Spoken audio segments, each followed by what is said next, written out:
कि राम राज्य की स्थापना का नारा 1989 में राजीव जी ने दिया था, किसी और ने नहीं। और आज राम मंदिर में पैसा लगा है तो आपका भी लगा है, मेरा भी लगा है, हर व्यक्ति का लगा है, तो सबका अधिकार भी है और सबका सम्मान भी है।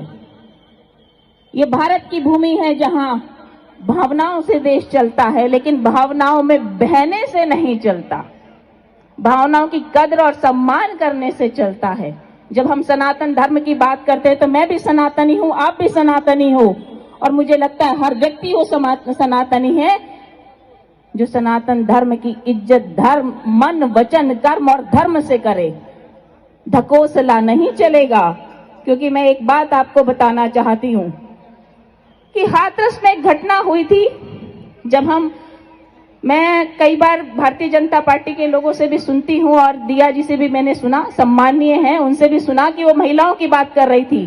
तो महिला हूं, महिला के लिए भी मैं भी बात करना चाहती हूं कि जब हाथरस की घटना हुई थी तो वहां पर उस बच्ची को रात के अंधेरे में उसकी अंत्येष्टि करी गई थी। क्या सनातन धर्म इस बात की इजाजत देता है कि रात के अंधेरे में किसी की अंत्येष्टि की जाए?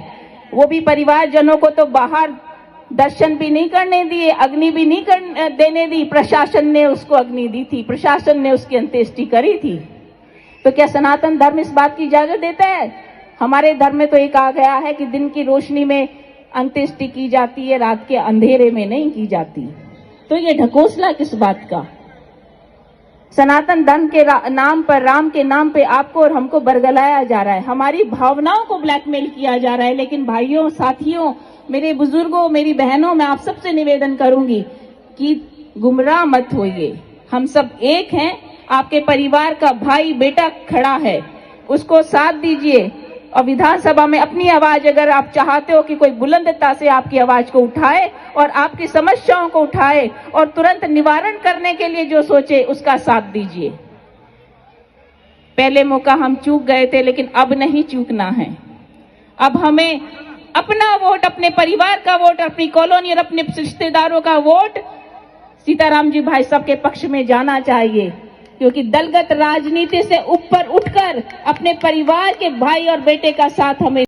और यहाँ से जो चुनाव लड़ रही हैं राजकुमारी, राजघराने से हैं, वो बार बार जहां जा रही है महिला सुरक्षा की बात कर रही हैं। तो महिला सुरक्षा की बात पे मैं एक बात और करना चाहूंगी कि महिला हूं, महिला की बात भी करूंगी कि भारतीय जनता पार्टी ने 2014 में चुनाव लड़ा और बड़े बड़े होर्डिंग्स लगाए गए थे कि बहुत हुआ महिलाओं पर अत्याचार। अब की बार मोदी कांग्रेस के राज में माननीय मुख्यमंत्री अशोक गहलोत जी ने, तो वो क्या भैया आपकी देन थोड़ी थी।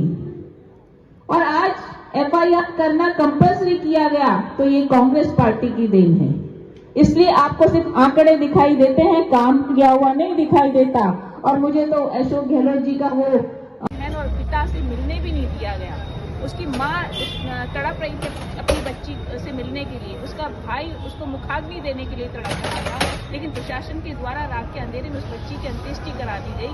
तो क्या आपका सनातन धर्म ये है? मैं कहती हूँ ढकोसले वाले सनातन धर्म हैं।